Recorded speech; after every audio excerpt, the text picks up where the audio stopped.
Thanks everyone for joining us for our March webinar. We're pretty excited about this one. We're going to be overviewing our newest feature, the booth map.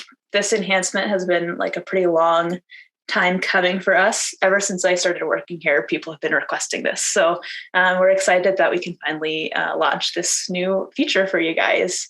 So today I'm going to cover all of the functionalities that we have built in to this feature. So just a quick caveat for before I jump into like the booth map feature. Before this feature, you all could assign booth numbers by adding in a number onto the booth, like into this column, or on an actual application. So while you're being introduced to the booth map, all of any booth numbers that had been previously assigned will be overridden by the new booth assignment. So that's just a quick caveat there before we get started. So if you've already done that and want to play around with the booth map, one thing you can do is download like the answers or the context report, which will include those booth numbers so you can have a record of those. To access the booth map, it's under the events booth management table, and this will be accessible to anyone who has been approved through a waitlist process of kind of slowly rolling out this new feature. So you can request that on the add-ons page in our help center. I'll throw a link out later. So in the events booth management, we're going to click on here. This is kind of what the landing page looks like. And the first step here is going to be uploading a booth map.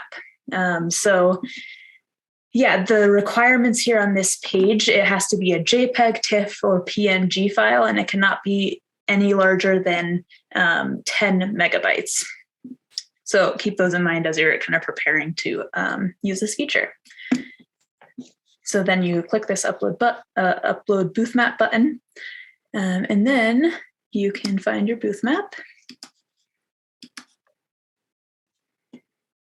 And I just kind of made something up. So made it based off of Candyland. So I hope you guys are candy fans. So this is kind of what my booth map looks like today, but it can kind of be however you need it to be. Some people have like aerial views of their layout, or it can kind of be whatever you need it to be. We would recommend trying to make it a pretty zoomed in version of your layout so you can kind of really depict where those booths are going. Okay, so then the first step here is going to be just assigning booths. It's a pretty straightforward process, we think. So you're going to click this blue assign booth button, and now you're in assigning mode. So you can click on any booth space that you would like to assign. So I'm just going to go with number 1. And now here is where you can kind of add in all of the details. So you can add in your booth number. So this one correlates to booth space number 1. And now you have the option to add a participant to this booth and assign the booth to a specific person. So this list will pull in anyone who is in the accepted and confirmed statuses. So the same functionality as where you can assign booths as currently, same sort of people are being added in. So you can then filter these participants further. So you can do by status or by medium category or by both. So the status will show you either the accepted or confirmed folks. And so the reason you would kind of use this is depending on your workflow. We realize that a lot of people have different workflows when they are assigning out their booths, which is great, but it makes our jobs a little difficult to kind of accommodate for everyone. So if you're first assigning everyone to people who have bought in booths, you might want to first filter by the confirmed status. So this will pull in anyone who's made their booth purchase. Once they make their booth purchase, they're automatically moved over to the confirmed status. So that'd be one use case there. But otherwise, you can select all. You can also remove this filter if you'd like. And then the other one is medium category. So if you're assigning all ceramicists first, you can do so here. So maybe you want ceramicists who have been confirmed, and then you get your list right here of all of those individuals. So then the next step would be to sort your list. So if you're assigning based on like a first or last name, or you know exactly who requested this booth previously, you can find them easily by sorting alphabetically. You can also sort based on their booth payment date. So the date that they paid, those will be sorted earliest to latest. So if I want to know who made their booth purchase first, and that's how you're assigning your booths, you can sort them and then just select the top person in the list. You can also sort by status or by medium category as well here. So once you have filtered on your list, you're ready to assign someone. So I'm going to assign Julia. And then you can kind of select a pin style and a pin color. So a pin style, we just kind of added in 5 different options for you: a blank one, a plus sign, a circle, a triangle, and a square. And you can kind of just make a key for yourself, and then also can associate all of those things with a different color. So if this is a corner booth, or if this is a double booth, or if this is like a shared booth between 2 artists, maybe you have certain depictions of how you want to see that. So you can kind of customize that however you'd like. So you can select the pin style that you'd like, and then the color, and then you're going to click the Save Pin button.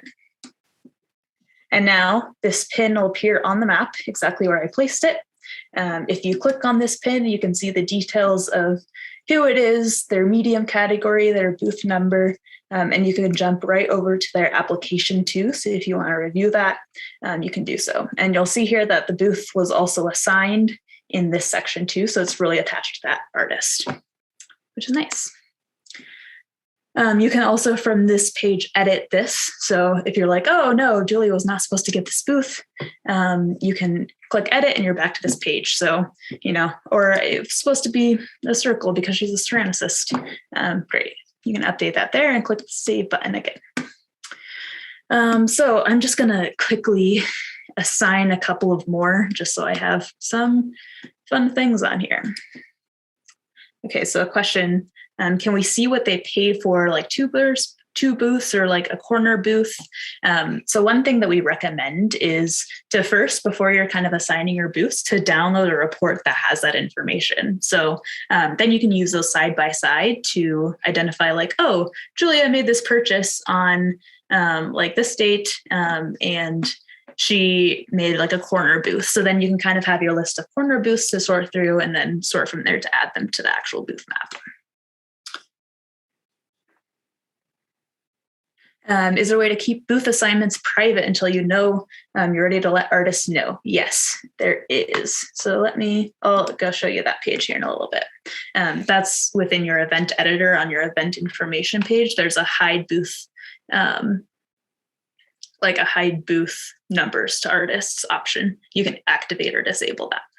I'm just going to stop there for now just so I can show you a couple of things. And Sean, I'll get to your question, and Randall.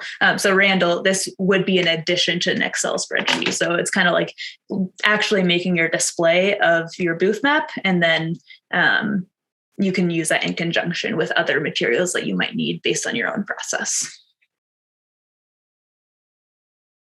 So I've assigned a couple of booths here. Now here at the bottom, you'll see a list of every single booth that has been assigned so far to the map here. So this is anyone you've assigned through this like software right here. You can click edit next to any of these to modify any things you need. It just pops up that table again. Or if you're like, oh no, you should not have gotten this booth, I can just delete that as well. It'll verify that you want to delete it again. This is a permanent action, so be careful there. Then it'll just go away. You can also filter these by pin style and pin color.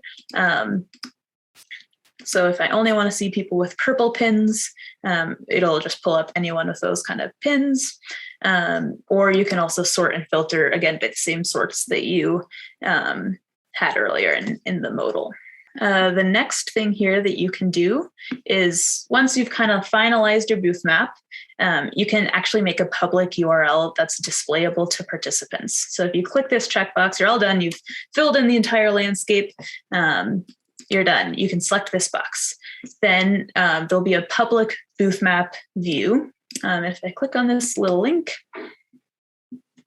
it'll show an exact view of what the map looks like on your end, with all of the assigned booths outlined here below.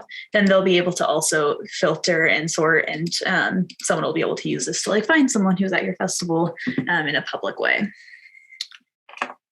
Okay, so I see a couple of questions about, is this like public for artists to request a space and like remove it or like approve like your booth selection that you've made for them? Currently, we don't have this functionality to be interactive with artists at all, but that's kind of in our roadmap for future enhancements here. So we're definitely interested in knowing a little bit more about your guys' use case for how you guys interact with your artists, especially for requests. If it's like associated with your booth payment, if, like where in your process that kind of falls, because everyone's different. So everyone has their own layouts and like all of these kind of nitpicky things. So it's hard to make it really universal, but we're working on it, and we're definitely taking a lot of suggestions right now. Yes, so Randall asked a great question. So once you assign a person, are they removed from the list? And they are. So after you've assigned a booth to one individual, they will no longer appear in this list. So Justina, in this case before I deleted her thing, she was no longer going to be in the list. But once I assign and save, now I need to add a booth number 5. Then if I come back in here, click another space, she is no longer here, and she was in glass and she wasn't confirmed. So she's no longer in the list, so you can't double assign someone 2 booths. Okay, I'll explain a little bit more about making it public. So once this link is live, you can kind of give it out to anyone. It'll be accessible like through our site. So anyone can come to this exact URL and access this booth map, however you wish to give that to people.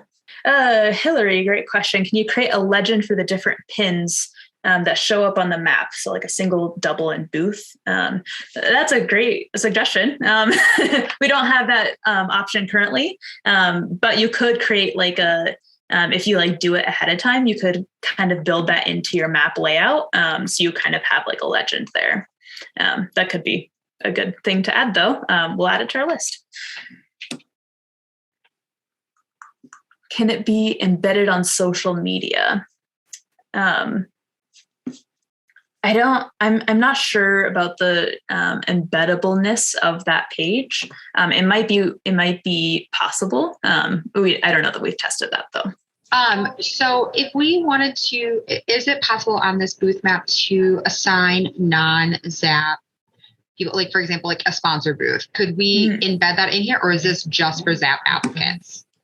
Yeah, currently this links specifically to anyone who has submitted an application. We do have an option actually right now. It's been semi-recently to accept non-artist vendors.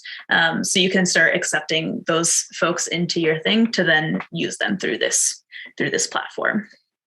And if you want more information, I can send that over as well.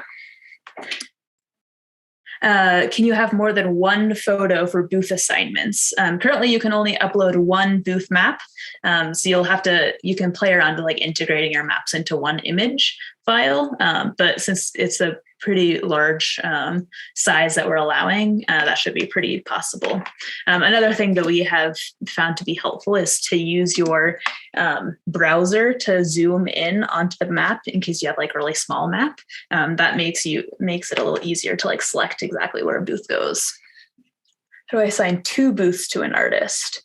So I would actually just build in double booths as you think about your layout.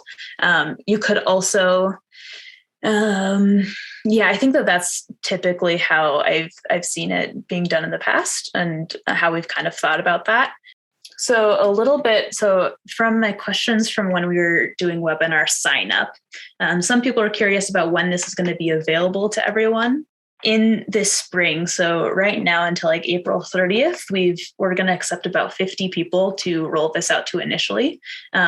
If you're interested, please add your name to our wait list. That is found in the Help Center through our add-ons page. And you can just submit this form by selecting the booth management. So fill out all this information and you'll be added into the wait list. Get your name on that list. We'll give you access as soon as we can. So our kind of time frame is through April 30th, we're going to give about 50 people access. And then in May, we really want to gather feedback and kind of meet with everyone who has access and gain their feedback. Like, what do you need to improve this? And like, really direct questions on where we're at with this feature. And then in the summer, we hope to roll it out to another about 50 people. So that's about a little bit about our time frame. So you can't assign multiple numbers to one artist. Currently you can't. You could add like a 50, 51 or something like that. You have special characters allowed in those fields. So that could be like a workaround there.